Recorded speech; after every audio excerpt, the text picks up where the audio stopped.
everyone. Myself Switi Mari from BSc Nursing 4th year. Today I am going to deal with the topic menopause. So what is menopause? Permanent stoppage of menarche or menstrual cycle is known as menopause. As we know that every female in their lifespan they faces maximum 40 of menstruation in their lifespan. But after the age of 40 to 55 उनका menopause stop हो जाता है, stop bleeding. हम लोग types देखते हैं। There are mainly 3 types of menopause: premature menopause, postmature menopause and early menopause. So what is premature menopause?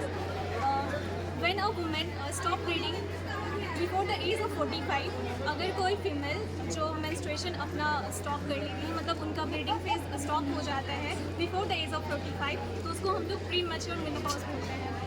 Post menopause is within after 55 years of age. That also comes under a late menopause. अगर किसी female का 55 year के बाद उनका menopause आ रहा है तो उनको हम लोग अंडर पोस्ट मेनोपॉज कहलाएंगे। And what is early menopause? Before the age of 40 any female suffers from menopause is known as early menopause. There is a very minimal difference between pre-menopause and early menopause. In early menopause, only before 40 years of age they get menopause, and in pre-menopause only 45 years of age. Let's see the pathophysiology or mechanism of menopause.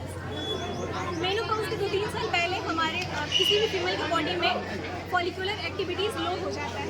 So what is follicular activities? किसी भी female में जो ovum का formation होता है, जो follicles होता है, उसके ऊपर FSH का वर्क होता है। FSH follicular stimulating hormone. लेकिन मेनोपॉज के बाद वो हार्मोन कितना भी अगर किसी फॉलिकुलर को स्टिमुलेट कर लेगा तो वो फॉलिकुल नहीं कुछ वर्क कर पाता है, वहाँ पे फॉलिकल स्टिमुलेट नहीं होता है, ग्राफियन फॉलिकल का फॉर्मेशन नहीं कर पाता है। और अगर ग्राफियन फॉलिकल फॉर्मेशन नहीं होगा तो फिर ओवम का फॉर्मेशन नहीं होगा, और ओवम का अगर फॉर्मेशन नहीं होगा तो वहाँ पे एनोवुलेशन होगा, वो रिलीज़ नहीं करेगा, और इधर एस्ट्रोजन का लेवल डिक्रीज़ हो जाएगा। एस्ट्रोजन का अगर लेवल डिक्रीज़ होता है, इंडोमेट्रियल लाइनिंग का थिकनिंग होगा, वो नहीं बनेगा, तो फिर इंडोमेट्रियल लाइनिंग का शेडिंग नहीं होगा, तो हम लोग बोल सकते हैं एमेन्यूरिया प्रोड्यूस होता है। Here we can see that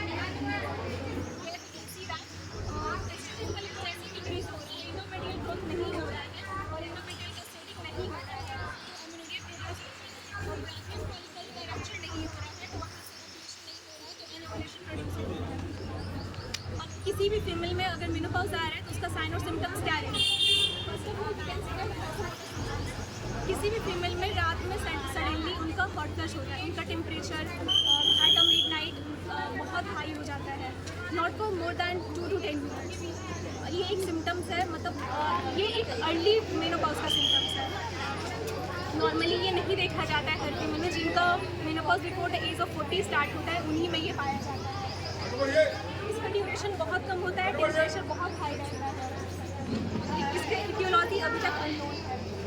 genital urinary symptoms, अगर मेनोपॉज आएगा तो उसमें जेनाइटल एरिया और यूरिनरी पार्ट्स का सिम्टम्स क्या है।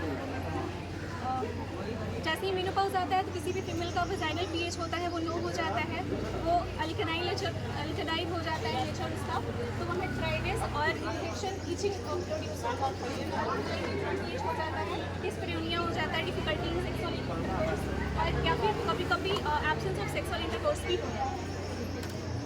अब हम लोग देखेंगे मेनोपॉज का डायग्नोज कैसे करेंगे कि हमारा मेनोपॉज आने वाला। कोई भी फीमेल कैसे डायग्नोज कर सकती है कि हाँ अब I am going to reach the age of menopause.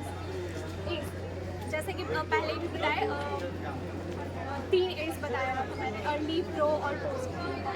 तो एज किसी भी फीमेल का अगर 45 ईयर के बाद या फिर within the 45 year of age अगर स्टार्ट हो जाता है, उनका सिम्टम्स आने स्टार्ट हो जाते हैं that 1 year of consecutively I am not getting my periods, then they can say that I am going to the phase of amenorrhea.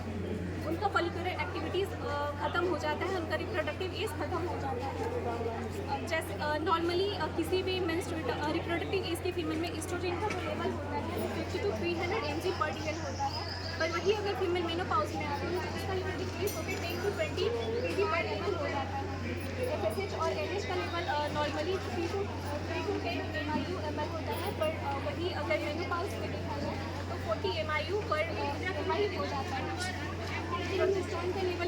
Hormones को डिक्रीज होता है। In case we can say that जितना भी hormones हमारे menstruation में work करते हैं वो सब सारा चीज़ डिक्रीज हो जाता है इन केस ऑफ मेनोपॉज।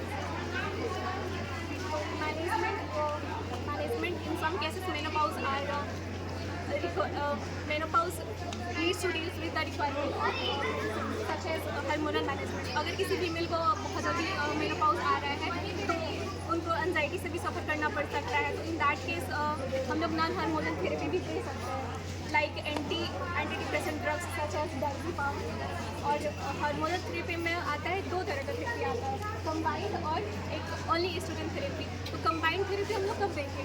जब जैसे हिस्टेरेक्टोमी होता है, hysterectomic removal of uterus from the body of in case अगर यूट्रस फीमेल की बॉडी में इंटैक्ट है, प्रेजेंट है, तो उस केस में हम लोग कंबाइंड थेरेपी प्रोवाइड करते हैं ताकि यूट्रस ज़्यादा इन्फेक्टेड ना हो, यूट्रस का लाइनिंग जो है वो वहीं तक मेंटेन रहे, तो इन्फेक्शन स्प्रेड ना हो, कैंसर कॉज ना हो।